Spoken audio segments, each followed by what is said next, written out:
Masalah bau busuk dan amonia dalam reban ayam boleh menjejaskan kesihatan ternakan anda. EM1 Netwell adalah penyelesaian semula jadi yang berkesan untuk mengurangkan bau dan mengawal patogen dalam reban. Untuk pembersihan reban, campurkan EM1 dengan air pada nisbah 1:50 hingga 100.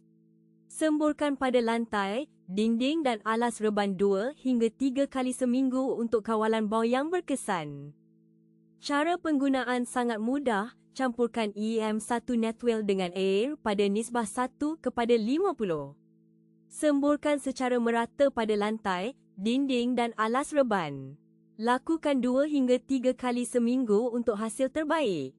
Penternak yang menggunakan EM1 secara konsisten melaporkan ayam mereka lebih sihat dan kadar kematian berkurang dengan ketara. Penggunaan antibiotik juga dapat dikurangkan kerana ayam mempunyai daya tahan yang lebih baik. EM1 bekerja dengan mengawal bakteria patogen dan mengurangkan gas amonia yang berbahaya. Kualiti udara dalam reban bertambah baik dan ayam dapat memberi tumpuan kepada pertumbuhan sehingga berat badan meningkat dengan lebih cepat. Kajian menunjukkan EM1 mampu mengurangkan bau amonia sehingga 70%. Dengan lebih 80 jenis mikroorganisme yang aktif, ia memberi perlindungan menyeluruh kepada reban anda. EM1 Netwell adalah produk probiotik semula jadi yang selamat untuk semua jenis ternakan. Dengan penggunaan yang konsisten, reban anda akan lebih bersih, ayam lebih sihat dan kos pengurusan dapat dikurangkan.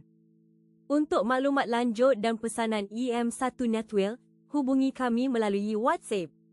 Nombor kami adalah 011399111183. Kami sedia bantu penternak Malaysia.